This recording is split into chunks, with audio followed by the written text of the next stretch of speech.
Olá pessoal, estou aqui mais uma vez para fazer mais um vídeo para este canal. Se você não é inscrito a ele, se inscreva aí, deixa o seu like e compartilhe, que pode ser importante para outras pessoas.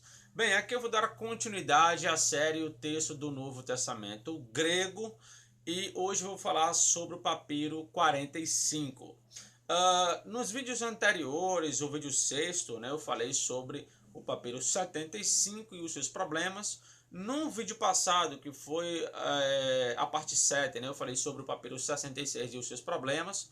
E aí eu vou falando ao longo da série dos problemáticos manuscritos de Alexandria, os quais são considerados os melhores manuscritos que temos do Novo Testamento, o qual eu não concordo com isso nem a pau. Não dá para concordar com isso, pelo menos não na minha cabeça, pelo que eu estou olhando, pelo que eu analisei, pelo que eu continuo analisando.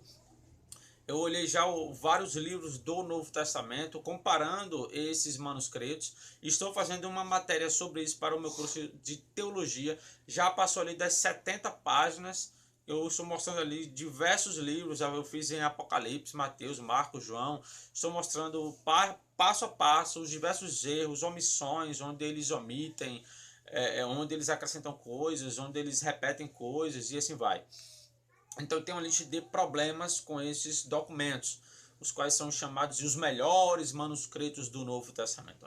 A grande maioria dos estudiosos concordam com essa ideia. Eu não concordo, eu fico com a minoria que tem uma ideia diferente, beleza? Aí eu já vou mais para uma defesa do texto bizantino, que eu até falei, o que é o texto bizantino. Desde a aula 1, se você não pegou, do vídeo 1, 2, 3 ali, eu vou falar sobre os tipos de textos que existem, beleza? Bem, vamos ao vídeo. Aqui eu tenho peguei aqui o livro de Marcos, tá? Marcos 6, 40, 41, peguei João 12, Lucas 12, 47, peguei João 10, 35, Esse papiro ele tem uma característica muito interessante, que a característica dele é mais omitir palavras e frases inteiras. Já o papiro 75, que eu fiz um vídeo sobre ele já tem mais uma característica de omitir letras. Isso mostra que o copista ele copiava o documento letra por letra, Porque se ele omite uma constantemente, ou ele acrescenta uma, ele estava copiando letra por letra. Ele não sabia a língua. Uma pessoa que sabe uma língua, ela não copia nada letra por letra, Se você chegar na sua escola, caso você estude, e a professora escrever lá no quadro, você não vai ficar olhando letra a letra e sair escrevendo. Você olha frase ou você olha palavra por palavra, Então, a mesma coisa acontece aqui. Já o escriba do papiro 45, ele já tem mais uma omissão de frase. Dá a entender que ele não copiava letra por letra. Dá a entender que ele copiava ou palavra por palavra ou frase por frase. E aí ele poderia esquecer ou cometer vários acidentes ao copiar o documento. Bem, eu vou começar aqui com Marcos 6,40. Tá? Em Marcos 6,40, a passagem que fala e eles assentaram em grupos, ou assentaram, ou como algumas traduções vão ali colocar, curvaram em grupos. Esse papiro ele só traz isso, tá? Ele só traz essa parte aqui, ó. Kai, anepessam, prociai. Prociai é grupos no plural, Sentaram-se ali ou curvaram-se, algo desse tipo aí. Então aqui ele vai trazer só essa parte. A parte que fala grupos, praciai kata, recaton, kaikata, peuteconta, está omitida. Essa parte é grupos de 100 e de 50. Tá? Essa parte que fala isso está completamente omitida. Se não me falha a memória, este é o único documento que omite essa parte. Todos os outros trazem essa frase completamente. Tá? Eles trazem, o Codex Vaticano traz, o Codex Sinaítico traz, e outros manuscritos eles vão trazer também.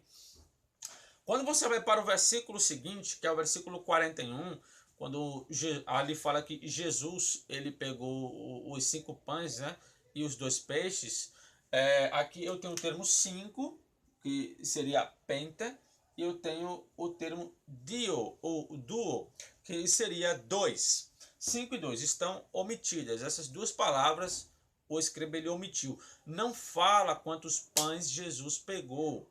Aqui, digo, no verso 41 do capítulo 6 de Marcos, tá? Não fala, apenas fala que ele tomou os peixes e os pães e ponto. Não diz quantos pães ou quantos peixes foram, beleza? Então, no verso 40, ele omite uma frase. No verso 41, ele omite palavras, tá? Então, aí, basicamente por acidente. Quando você pega João 10:35, ele omite uma frase, novamente, uma frase inteira ele vai omitir. O texto em português ele diz: pois se chamou os deuses aqueles a quem a palavra de Deus foi dirigida, e a escritura não pode ser anulada. E aí ele vai continuar ali no verso 36, né? Beleza. A parte a quem, aqui está no plural, tá? Mas basicamente as traduções elas vão colocar ali no singular a quem, né? Seria os quais, né? Quais, mas vamos colocar aqui, vamos seguir aqui as traduções para vocês entenderem melhor. A quem a palavra rologos, né? Pros rologos, tuteu, geneto, né? A quem a palavra, o logos, tuteu, de Deus, foi dirigida. Essa parte aqui ele está completamente omitida do versículo 35. Num papiro 45, ele omite a frase inteira. Quando ele omite isso aqui, ele deixa o texto faltando algo e você nota isso. Porque quando você omite isso aqui, olha como o texto fica. Pois se chamou os deuses aqueles, e a escritura não pode ser anulada. Aqueles quem? Não menciona quem é esse aqueles, né? Então, a parte a quem a escritura foi dirigida, né? Ou a palavra de Deus, no caso, foi dirigida, aí sim faria um bom sentido no texto, né? Mas essa frase ela está completamente omitida. Quando você pega aqui em João 10:35, ele omite isso tudo, né? Então ele omite uma frase de Marcos 6:40, palavras do verso 41, frase de João 10:35, beleza. Aqui eu tenho Lucas 12:47. Esse texto ele é muito interessante.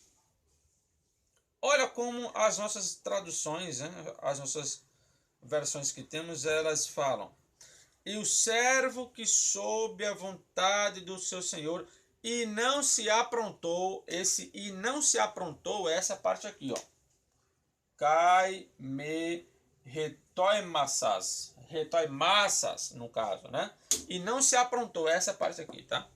Essa parte aqui está omitida no papiro 45. Olhe como o texto fica sem nexo, sem sentido. Ele fala, né?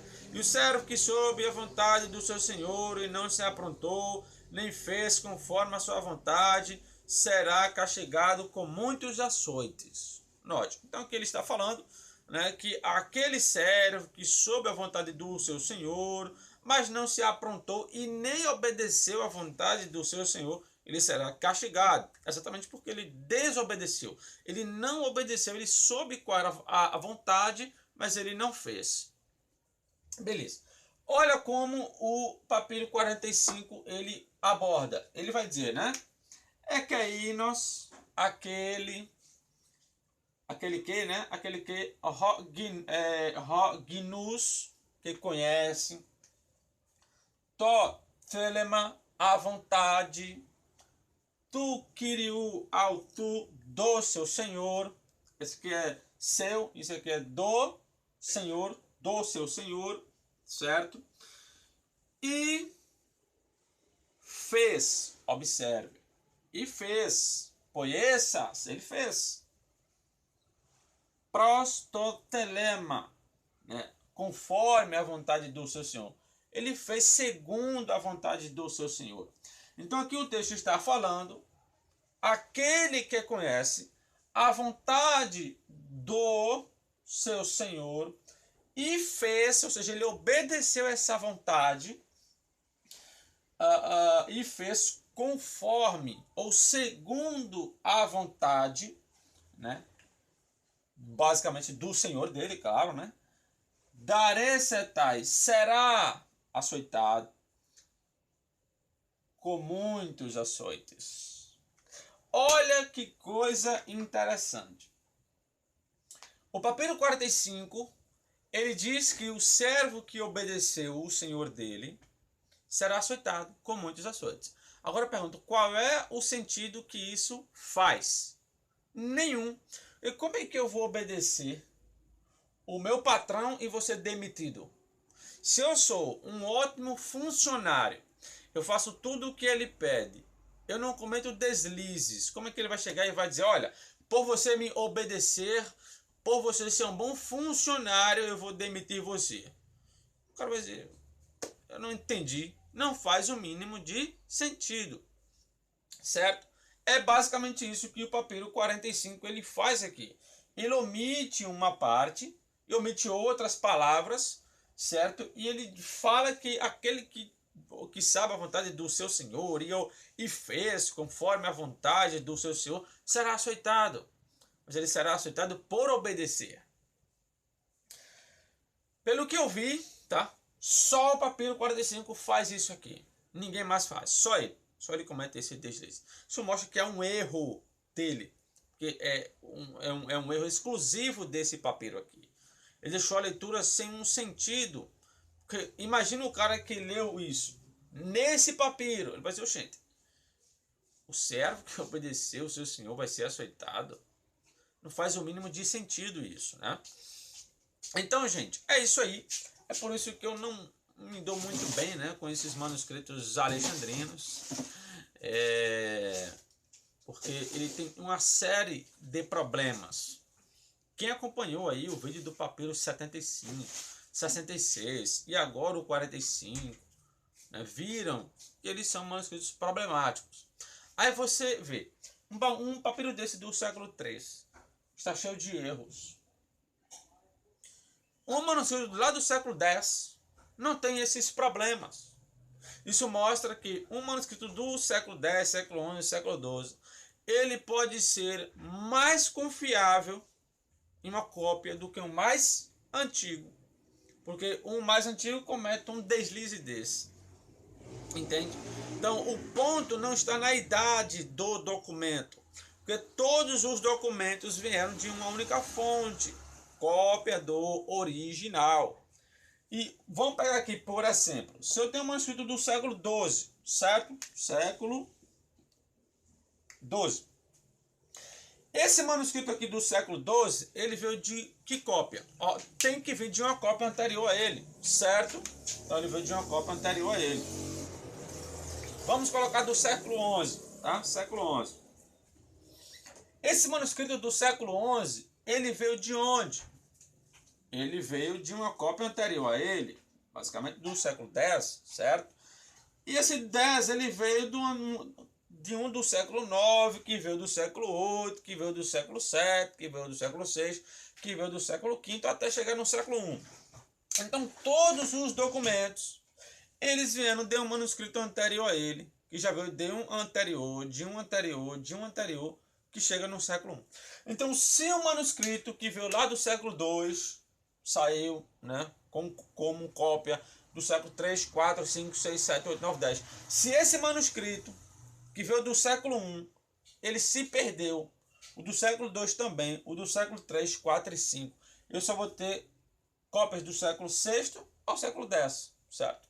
Se eu tenho cópia do século VI ao século X, mas essas cópias foram fiéis às cópias anteriores, a leitura ela não muda, ela continua a mesma. Por isso que um manuscrito do século X, ele pode ser 1000 vezes melhor do que um do século V. Isso é fato.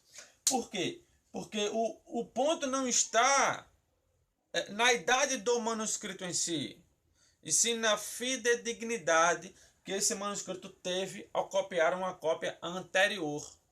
Se ele copiou uma cópia anterior correta, que veio já de uma cópia correta, ele vai sair correto. Mas se o manuscrito do século II, vou pegar aqui do século II, o manuscrito do século II, é aqui um manuscrito do século II,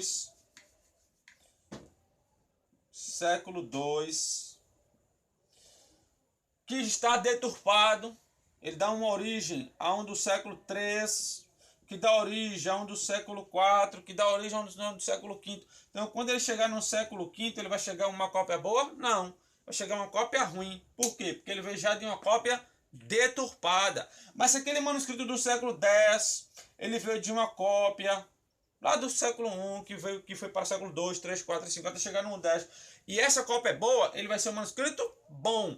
Então, isso significa, na prática, que o manuscrito 10 ele pode ser melhor do que um manuscrito do século V, IV ou III. E vamos mostrar isso nos próximos vídeos, para não ficar apenas na teoria. Vamos mostrar na prática, vocês vão entender melhor o que eu estou falando, beleza?